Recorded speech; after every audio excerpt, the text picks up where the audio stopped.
बात करते हैं हरियाणा के एक और महत्वपूर्ण मुद्दे की। पंजाब हरियाणा हाईकोर्ट ने सिपाहियों की नियुक्ति पर यानी कांस्टेबल्स की नियुक्ति पर रोक लगा दी है।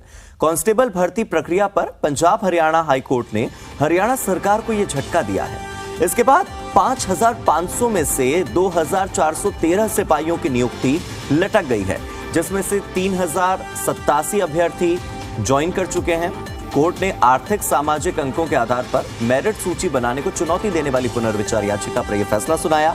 याची पक्ष की तरफ से हाईकोर्ट में यह कहा गया कि आर्थिक सामाजिक अंक लेने वालों को नौकरी मिल रही है, बल्कि मेरिट वाले बाहर हो रहे हैं। आर्थिक सामाजिक अंक यानी जिन लोगों के घर में पहले से कोई सरकारी नौकरी नहीं है, ऐसे लोगों को ज्यादा अंक देना, या जो लोग आर्थिक आधार पर थोड़े गरीब हैं उन लोगों को ज्यादा अंक देना। तो जो ज्यादा अंक पा रहा है, अगर उसके घर में किसी को पहले से सरकारी नौकरी मिली हुई है तो उसे नौकरी नहीं मिलेगी। मेरिट वाले बाहर आ रहे हैं। अभ्यर्थियों को नियुक्ति पत्र दिए जा रहे हैं। इसके बाद उनकी याचिका पर सुनवाई का कोई औचित्य नहीं रहेगा। इस पर हाईकोर्ट ने कांस्टेबल भर्ती में नियुक्ति पत्र जारी करने पर रोक लगा दी है।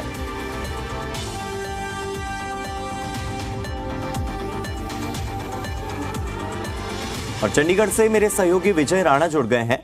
विजय, यहां पर एक बात बताइए कि जब मामला विचाराधीन था, याचिका कोर्ट में थी, तो फिर सरकार ने नियुक्ति पत्र दिए कैसे?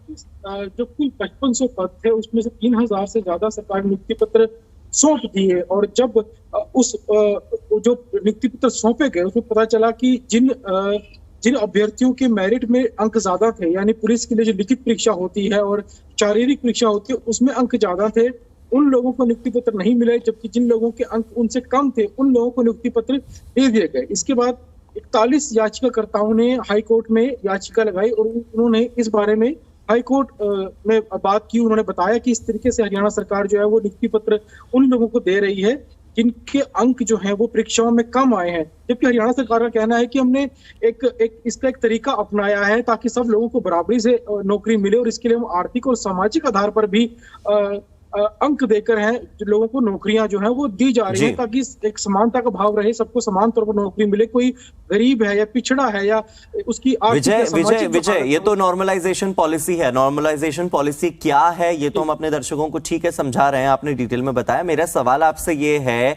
कि जब मामला विचाराधीन है, कोर्ट में विचाराधीन है, तो याचिका जब कोर्ट में है तो आपको जब कह दिया है हाईकोर्ट ने कि आप नहीं नियुक्ति पत्र दे सकते, सरकार ने नियुक्ति पत्र कैसे दिए? फिर मेरा सवाल यह है जी, वही मैं आपका इस जवाब दे रहा हूँ कि जब सरकार ने नियुक्ति पत्र दिए अभ्यर्थियों को, तो उसमें जिन लोगों के अंक ज्यादा थे उन लोगों को नियुक्त नहीं किया गया, और जिन लोगों के अंक कम थे दूसरे आधार पर नॉर्मलाइजेशन की तरीके से उनको अंक दिए गए, उनकी भर्ती हो गई।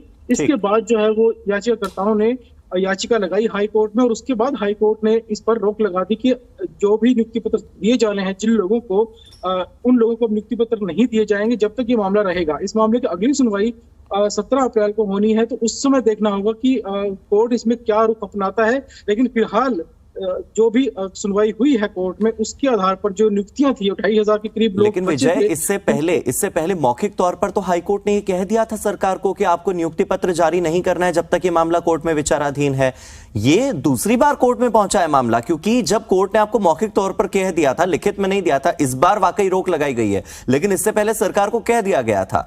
चलिए, नॉर्मलाइजेशन पॉलिसी की अगर आप बात कर रहे हैं तो एक बात बताइए कि सरकार चाहती है ऐसे लोगों को नौकरी देना जिनके घर में पहले से कोई सरकारी नौकरी नहीं है, या सरकार चाहती है ऐसे लोगों को नौकरी देना जो गरीब हैं, आर्थिक रूप से विपन्न परिवारों से आते हैं? लेकिन इस नॉर्मलाइजेशन पॉलिसी का मतलब यह भी तो है कि सरकार ऐसे लोगों से उनका हक छीन रही है जो कि अच्छे अंक ला करके इस एग्जाम में बैठे थे, ऐसे लोगों का हक छीन रही है जो कि क्षमतावान है, ऐसे लोगों का हक छीन रही है जिनमें दक्षता है नौकरी पाने की। बिल्कुल, क्योंकि जो नॉर्मलाइजेशन की जो प्रक्रिया अपनाई गई है उसमें इस तरफ ध्यान दिया गया है कि जो लोग आर्थिक तौर पर पिछड़े हुए हैं, सामाजिक तौर पर समस्या, जिनके माता पिता नहीं है या उनके घर में पहले कोई सरकारी नौकरी नहीं है, ऐसे लोगों को लगभग 5 अंक जो है वो एक्स्ट्रा दिए जा रहे थे। लेकिन जिन लोगों की मेरिट आई है, जिन लोगों ने अच्छे अंक लिए हैं, कई ऐसे भी लोग हैं जिन्होंने फिजिकल जो परीक्षा होती है शारीरिक, उसमें पूरे अंक लिए हैं और लिखित परीक्षा में अच्छे अंक लिए हैं, उनके बारे में शायद सरकार इस प्रक्रिया में सोचना भूल गई। क्योंकि अगर ऐसे युवा आते हैं जो टॉपर होते हैं, कम से कम उनके बारे में सोचना चाहिए। अगर टॉप करने के बाद भी एक युवा को नौकरी नहीं मिल पाती है, तो वो इस पर सवाल उठना जो है वो लाजमी बिल्कुल। है। अक्सर आरक्षण को लेकर भी इसी तरह से लोग कहते हैं कि आरक्षण की वजह से उनका हक छिन रहा है। ये भी तकरीबन वैसा ही है कि आप आरक्षण का दायरा लगातार बढ़ाते जा रहे हैं। कौशल रोजगार निगम में तो इससे भी ज्यादा सामाजिक और आर्थिक अंक दिए जाते हैं। लोग इसीलिए तो परेशान हैं। सरकार कहती है कि हम बिना पर्ची और बिना खर्ची के नौकरी दे रहे हैं, लेकिन बिना कोर्ट कचहरी के आप कितनी नौकरियां दे रहे हैं, अब ये उंगलियों पर गिना जा सकता है। आपकी हर मामला कोर्ट में चला जाता है, तो ऐसे में ये सरकार के लिए बड़ा झटका है। विजय, बहुत बहुत शुक्रिया इस जानकारी के। आगे के अपडेट के लिए आपसे फिर जुड़ेंगे।